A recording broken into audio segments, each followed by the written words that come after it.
So this guy tries to get rich by scamming a popular game show and kind of succeeds. Now, the guy's name is Michael, and he's an ice cream man. But Michael doesn't want to be an ice cream man. He wants to get rich quick, so he comes up with this wild plan to do just that. And he gets a bunch of TVs and he stacks them all on top of each other, and he watches game shows constantly trying to find one that he could potentially win money from. And one day, he does find one. There's a new game show called Press Your Luck, and the contestants are winning pretty good money, and Michael looks at these mediocre people playing, and he thinks, hey, I could do that. So he gets a VCR and he records a bunch of episodes of the show, and he starts watching the tapes over and over again and studying them. And after several months, he finally figures it out. In the game, you win money by spinning the board and having it stop on a cash prize or a vacation. And the board, it seems to light up in random places. But Michael's been watching these episodes and pausing and replaying the tapes looking for patterns. And after 6 months, he discovers that the board lights up in 5 distinct looping patterns. And Michael thinks if he can just memorize these patterns, he can get on the show and he can win a bunch of money. So Michael memorizes these patterns and he practices the timing at home, pausing and playing his VCR until he's a master at this game. Then he scrapes together all the money he can and he buys a bus ticket to Los Angeles and he shows up to the casting office of Press Your Luck. And he auditions and he meets with the producers, and sure enough, bam, they cast him. So fast forward to the day of the taping, and Michael is there on the show, and he's nervous, but he's ready to win this. Let's meet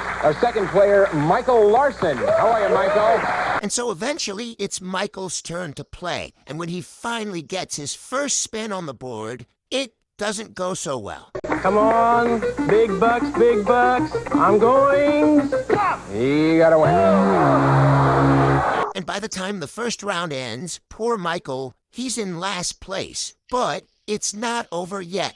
This is what he's been training for. He is determined to win this money. So when his turn comes up again, he is ready this time. He gets a spin on the board and bam, he stops the light and he wins a nice little cash prize and an extra spin. And so he goes again, and bam, he wins again. And he continues, and he spins again and again, and he wins more and more. And soon, his winnings are over $30,000. Now, at this point, the producers of the show, they start to get suspicious that Michael might be doing something shady. But the woman in the tech booth who's supposed to be watching to make sure people aren't cheating, she can't find anything wrong with how he's playing. It seems to be pure skill. So Michael just keeps going, and as his winnings grow to $60,000, the producers are like, yo, shut it down, he's winning too much. But they can't, because he's not technically cheating. And like even the host is freaking out, because not only is Michael winning, he's like breaking all kinds of records. At 133 Fin 4,000,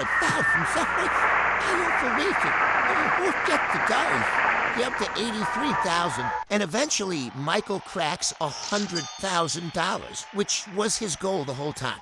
And ultimately, he wins the whole game, winning $110,000 and a trip to the Bahamas. Not bad.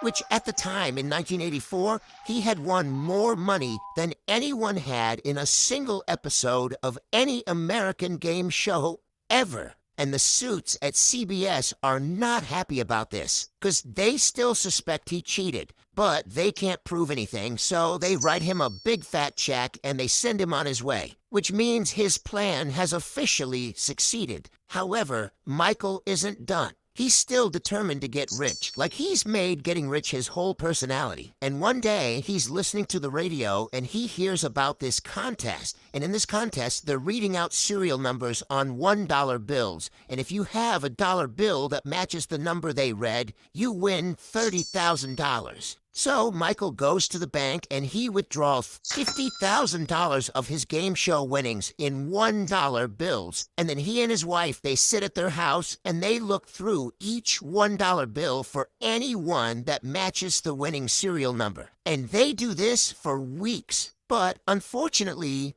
no luck. So Michael takes half the money and he puts it back in the bank, and the other half he just hides in random places around his house. But then, sometime later, one night someone breaks into his place and they steal all the dollar bills he had hidden around his house. And Michael, he gets mad and he straight up blames his own wife for being involved in the burglary. And then she gets mad at him, and then she takes her kids and she just straight up leaves him. And then later, he gets a new girlfriend, and they start some pyramid scheme together where they get people to invest in a fake lottery, and they end up scamming a bunch of people out of $3 million.